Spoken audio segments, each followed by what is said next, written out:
तब समझ में आता है जब आप हमारे नेता घोषणा करते हो और आप उसको फॉलो करते हो। अगर आपको बिहार के अपराध की चिंता होती तो यही बयान आप गठबंधन से अलग हो करके देते। इस बार मैंने जेडीयू के प्रवक्ता से, महिला प्रवक्ता से सवाल किया तो कह रहे हैं कि तेजस्वी यादव अपना मजाक उड़ा रहे हैं, उनके पास है क्या? नहीं, उनके पास तो आपके पास सरकार 20 सालों से थी, क्यों नहीं किया?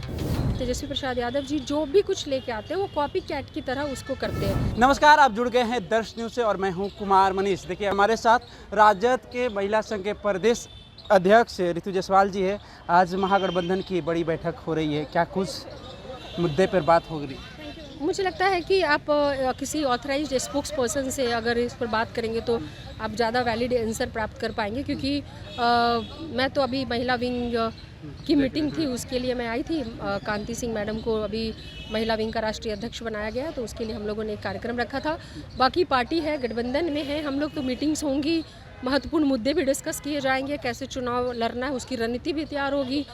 खास करके जो अभी नोटबंदी के बाद वोटबंदी की जो तैयारी इन लोगों ने कर ली है, भाजपा ने और एनडीए ने, उस पर भी लगाम लगना ज़रूरी है। आप किसी के अधिकार को ऐसे ये चीज़ें किस लेवल तक अब तक वहाँ पर बात पहुँची है मुझे नहीं पता कि शीर्ष नेतृत्व जो बैठे हैं आपस में वो कहाँ तक उनकी बात पहुँची है।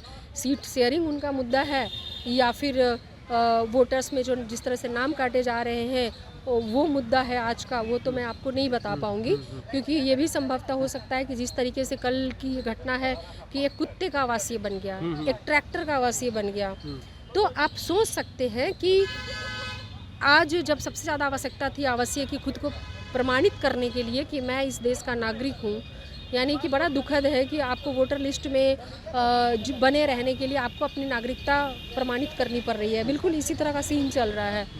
तो और जहाँ पर बन रहे हैं नागरिकता जो है वो कुत्तों के प्रमाणित हो जा रहे हैं, ट्रैक्टर के प्रमाणित हो जा रहे हैं। तो आप सोच रहे हैं कि कितना बड़ा स्कैम होने वाला है यहाँ के बिहार की जनता के साथ। तो ये बड़ा सोचनीय प्रश्न है।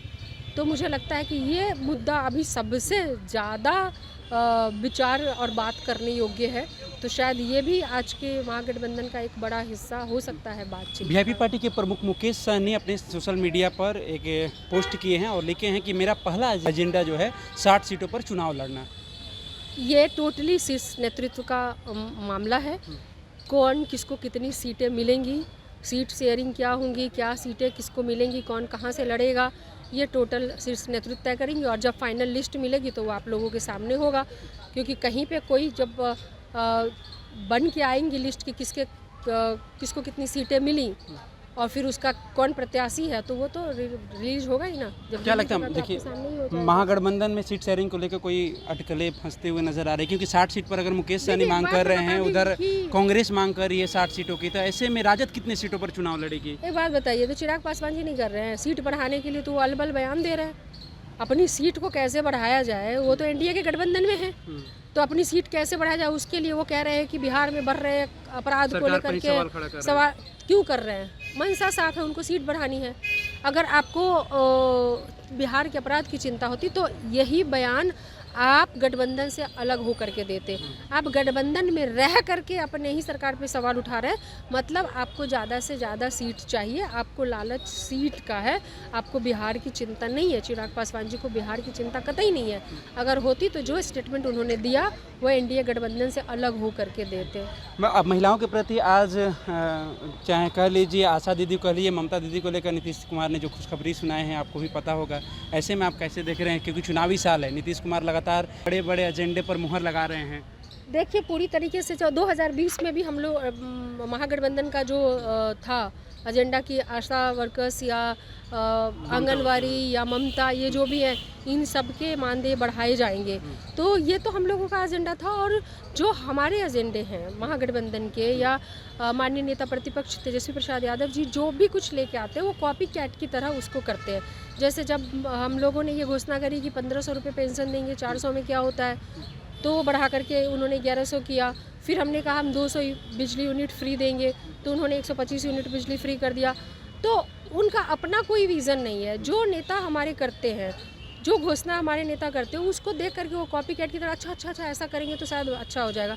अगर आज तुम्हें लगता है कि वो पेंशन बढ़ाया जाना चाहिए तो 20 साल से तुम्हें क्यों नहीं लगा कि वो पेंशन बढ़ाना चाहिए था?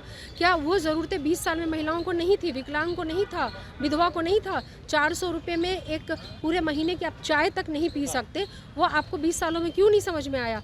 क्यों तब समझ में आता है जब आप हमारे नेता घोषणा करते हो और आप उसको फॉलो करते हो? तो आप ये एक्सेप्ट क्यों नहीं करते हो कि हमारे मार्गदर्शक, हम जिसको फॉलो करते हैं या हम जो एजेंडा सेट करते हैं वो हम तेजस्वी जी को देख के करते हैं? इसको क्लियर भी कर दे, जब कर ही रहे हैं तो क्लियर कर दे। हमें तो ये लगता है कि जिस तरीके से महागठबंधन के एजेंडे को वो स्वीकार कर रहे हैं, फॉलो कर रहे हैं, तो कहीं ऐसा ना हो कि महागठबंधन ये घोषणा करे कि हमारे नेता तेजस्वी प्रसाद यादव जी होंगे और वो भी उसको फॉलो कर ले। इस पर मैंने जेडीयू के प्रवक्ता से, महिला प्रवक्ता से सवाल किया तो कह रहे कि तेजस्वी यादव अपना मजाक उड़ा रहे हैं। उनके पास है क्या? एजेंडा रखने से नहीं होता है, लागू तो सरकार कर रही है। नहीं, उनके पास तो, आपके पास सरकार 20 सालों से थी, क्यों नहीं किया? एक सिर्फ जवाब लीजिए, 20 सालों से आपकी सरकार थी, आपने यही एजेंडा तय पहले क्यों नहीं किया? क्यों नहीं सबके मानदेय बढ़ाए गए? क्यों नहीं आपके बीच में जो मानदेय बढ़े वो भी 17 महीने के हमारे कार्यकाल में बढ़े? तालीमी मरकज़ के बढ़े हों या विकास मित्र के बढ़े हों या जिसके भी बढ़े हों या आशा वर्कर के बढ़े हों, जिनके भी बढ़े, वो 17 महीने के कार्यकाल के दौरान बढ़े, वो पहले क्यों नहीं बढ़े? 20 सालों में आपके दिमाग में क्यों नहीं आया? 20 साल तक आपने शोषण क्यों होने दिया और क्यों आपने बढ़ाया? इसका पहले जवाब लीजिए उनसे।